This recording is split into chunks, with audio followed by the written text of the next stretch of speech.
Last May, the batter, Ganji Gupta, celebrated his 5th birthday, and as we all already know, every character's 5th birthday comes with a release of their birthday portrait.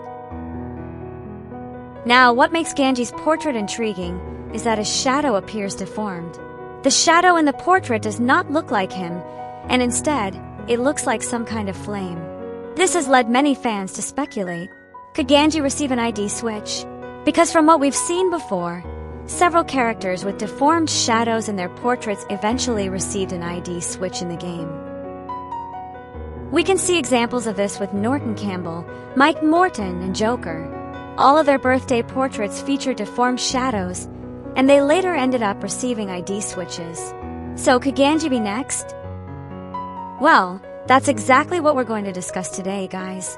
Based on discussions among fans from the IDV Discord server, as well as Reddit, we're going to explore the possibility of Ganji receiving a hunter form. So let's dive in, guys. Released in 2020, Ganji Gupta, the batter, was the 30th survivor added to the game. From his name alone, we know that he came from India, or what was known at the time as the British Raj. Ganji loves cricket, and thus his role in the game is a batter, which itself is a position in the sport of cricket. I personally believe that he was inspired by Colonel Kumar Sri Ranjit Singh, often known as Ranji, who was the first Indian cricketer to play for the England national team and is regarded as one of the greatest batters of his era. At the time in which the game takes place, cricket was a highly popular sport, and various teams and competitions emerged throughout the world, including in England and the British Raj. Ganji Gupta, a humble, gentle, and kind young man from India who possessed exceptional talent in cricket, emerged as a prodigy within the British Raj. In one competition, it is said that he achieved 12 consecutive victories before facing the British royal team. His talent was eventually recognized by the British team, and he was invited to join their ranks. Not only that, but he was also promised lessons in proper English manners, much to his delight. What Ganji did not know at the time was that it was all a ploy. A British nobleman arranged for him to travel to Great Britain under the promise of developing his cricketing abilities. In reality, he had been brought there solely to entertain a nobleman known as Duke Elgin. Duke Elgin was a British aristocrat who, for reasons unknown, wanted to make Ganji his so-called toy. He demanded nothing but Ganji's servitude and submission. Under his care, instead of receiving proper cricket training, Ganji was reduced to the role of a ball picker. His training schedule was limited to Sundays, while his peers trained 3 times a week. Even the proper English manners that Ganji was taught served another purpose. They were used as a way to extract information about the natural resources in his hometown, particularly spices, which the British had a strong interest in at the time. Initially, Ganji trusted Duke Elgin and, whether intentionally or not, provided valuable information regarding his homeland and its unique spice production. All of this was rooted in the political beliefs of the era. Even from his first birthday letter, it can be inferred that the sender viewed Indians as a lower class of people compared to the British. Ganji's design notes explicitly state that his extraordinary talent was not allowed to flourish because of his status and the agendas of those in power. Everyone at Duke Elgin's manor appeared hostile, deceptive, and dismissive of him. Everyone except the Duke's own son, who treated him with fairness and respect. The son even requested that Ganji be allowed to study alongside him, implying that he viewed Ganji as an equal despite his status as a foreigner. After learning about Ganji's hometown and its valuable spices, the sender of Ganji's first letter eventually used that information to launch a raid on his homeland. Upon hearing the news, Ganji could no longer endure the betrayal. He had already been deceived into traveling to England, only to become Duke Elgin's plaything. Now, the information he had provided was being used to harm the very place he called home. As a result, the gentle and kind young man turned into someone hostile. Later, it was revealed that Duke Elgin's residence had been engulfed in flames. No survivors were found except for the Duke's son, the only person who had treated Ganji with genuine kindness. This has led many fans to speculate that Ganji himself started the fire during one of his impulsive episodes and rescued the Duke's son before escaping. This, however, remains only a theory for now, as the truth has yet to be officially revealed. After learning that his homeland was in danger and seeing no future for himself in Britain, Ganji became determined to return home. He attempted to do so by hijacking a ship, but the plan ultimately failed. As a result, he was detained by one of Duke Elgin's acquaintances. During his confinement, it was reported that he frequently entered manic episodes.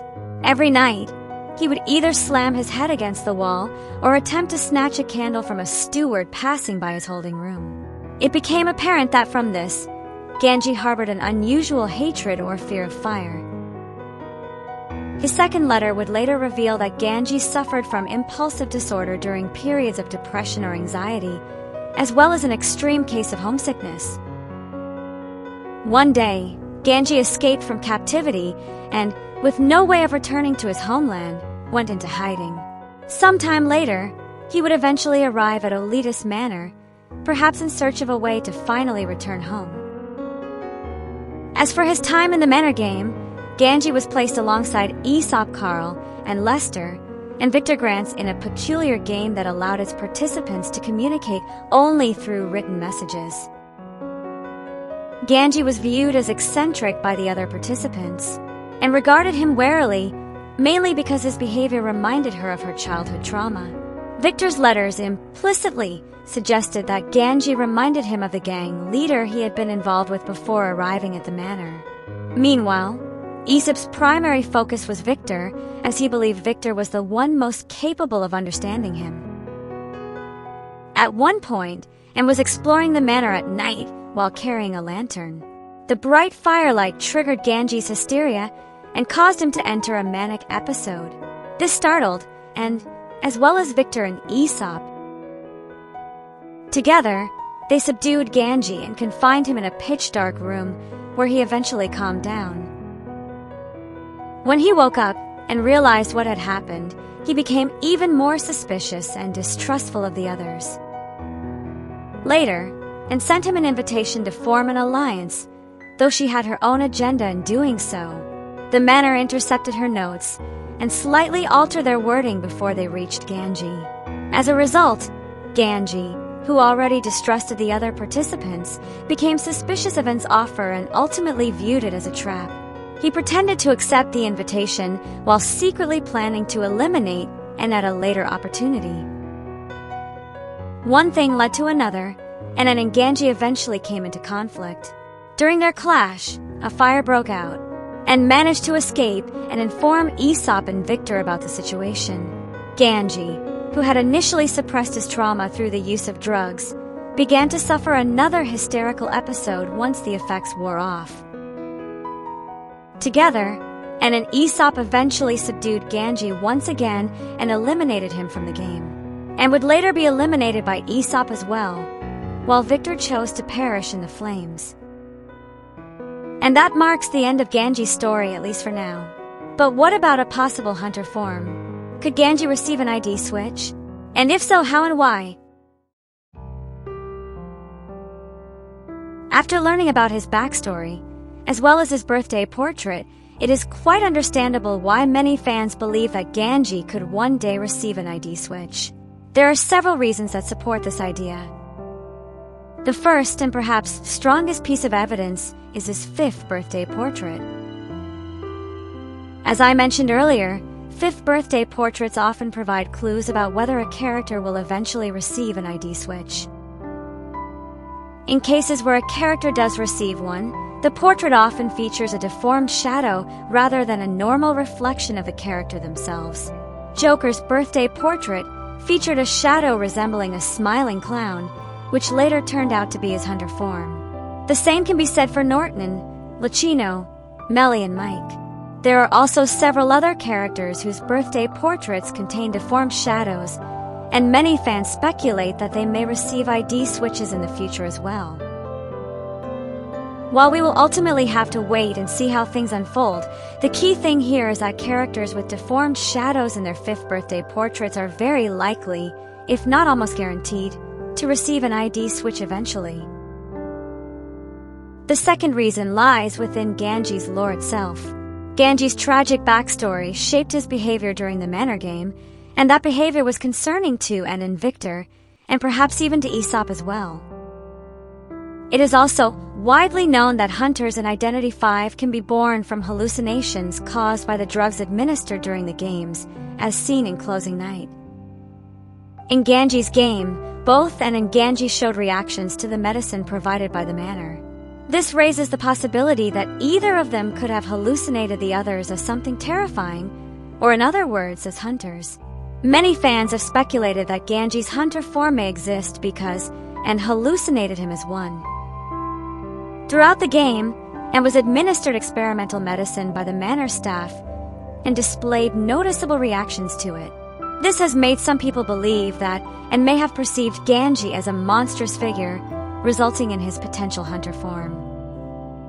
Moreover, this also opens the door to another theory. Perhaps Ganji's game will feature multiple ID switches. Much like Closing Night, which introduced multiple hunter identities through Margaretha's hallucinations of Mike, Joker, and Violetta, and may similarly hallucinate both Ganji and Aesop as hunters. And if we take An's lore into account, this theory becomes even more interesting.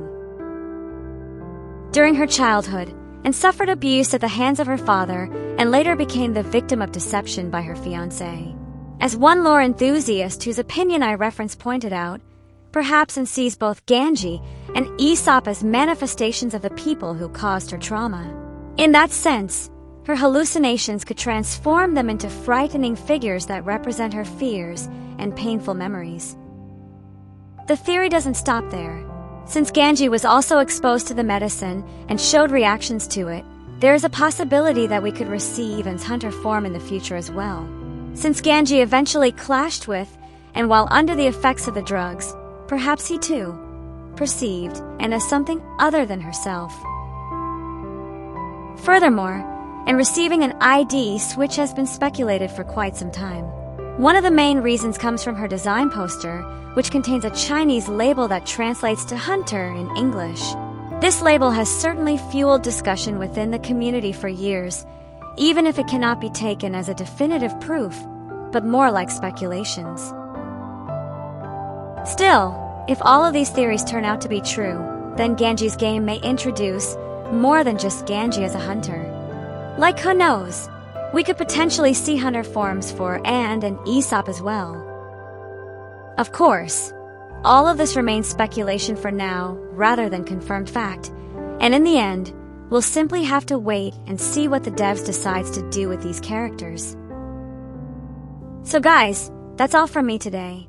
If you want to discuss Ganji's chances of receiving an ID switch, or the possibilities surrounding Anne, Aesop, or even Victor to get one as well, feel free to share your thoughts in the comment section. I'll do my best to respond to as many comments as I can. Thank you for sticking with me, and as always, have a great day.